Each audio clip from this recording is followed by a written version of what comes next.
Why do we struggle so much to remember the things we study for? Well, you've been studying the wrong way just like I did. And what if I told you that by studying the right way, you can spend less effort because you'll now learn 10 times more easily? You see, ever since I started implementing the following 5 things, studying has become 10 times easier. The first thing you want to do is that we want to have a warm-up session for our brain. As dull as it may sound, this will really help you get into the flow of studying, especially if you find yourself distracted for the first few minutes when you just started studying. Stare at a single point or object near you, your pencil, the nearest book, or even a fly on your wall. Doesn't matter what it is, as long as you focus on that point for 30 seconds. By priming our brain to focus for just 30 seconds, our brain is ready for the longer period of focus that it will need to be in while we're studying. Easy, right? If you're starting to realize that our brain is pretty much similar to the way that we can warm up and train the muscles in our body, then you're pretty much right. Because the second thing that we need to do is strengthen our memory. The interesting thing is that strengthening our memory follows 2 pretty similar principles to when you're working out: repetition and intensity. Repetition is pretty self-explanatory. The more we memorize something, the stronger our memory becomes. But intensity means that we can use adrenaline, the hormone that our brain releases when we're stressed, to our advantage. Basically, studies by experts who are much smarter than I am show that when our brain releases adrenaline, the neurons in our brain are activated more intensely. To put it simply, think of a moment when you said something embarrassing years ago. You can pretty much remember the details of what you said or why you said it, right? And this mechanism is what we're going to replicate right after we study. The first example of how we can do this is to simply be stressed, but in a good way, of course.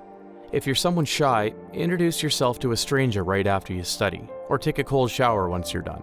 And drumroll, coffee is also helpful. But to achieve the right effect, you shouldn't drink coffee before you start studying, but rather you should drink it halfway through your study session, or immediately after. And the next thing that we can do to keep our focus high as we study is to listen to beats while we study. Not lo-fi beats to study to, not just any beats. After reading a few studies by experts, and trying it myself, there are 3 types of beats that you can easily find on YouTube that will increase our focus.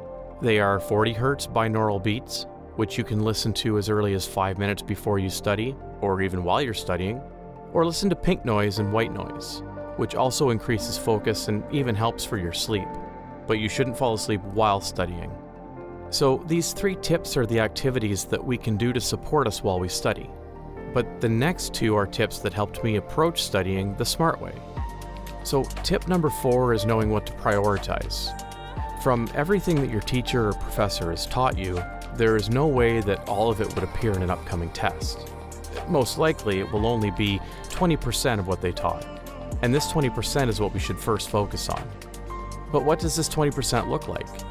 These are usually the key concepts within a chapter of a book, the parts in a lecture that your professor seems to spend a lot of time explaining, or if you're lucky, the types of questions that your teacher explicitly said would appear on the test.